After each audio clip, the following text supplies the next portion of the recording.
قرآن کریم چې موږ او تاسو مطالعه وکړو زمونږ او تاسو لاس ته دوه شی راځي، یو کوا او دویم مکوا. بس دا د قرآن خلاصولو بلو وقت بکنین نکنین بس خلاص.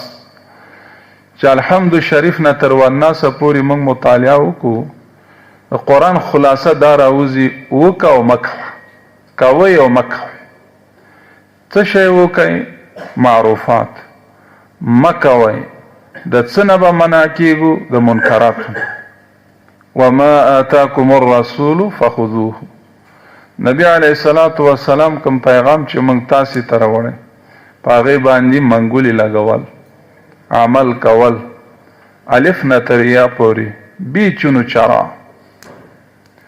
ځکه الهی حکم ده، دا علم الهی ده، دا شریعت الهی ده، او د الهی په شریعت کې بیا عقل نه چلیږي. د الهی په نظام کې بیا مطالعه او هغه کې بیا تحقیق نه چلیږي د خپل د مزاج مطابق چې موږ تحقیق وکړو. ځکه اسباب د علم خو تاسو وایي کتابونو کې درې وي: حواس خمسه ظاهره چې کله هغه ودرېږي نو بیا به د عقل نه به کار اخلو. کله چې عقل ودرېږي بیا به په خپل سر باندې به اسونه به نزغلو. باز پایگاگیری د اسباب باید نکنیم.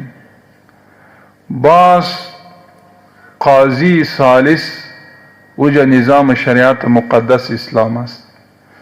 الله نه به وپوښتو، نبی علیہ السلام نه به وپوښتو. ایا دا زمونږ د شریعت برابر دی او کنه؟ مولاي صل وسلم دائما ابدا.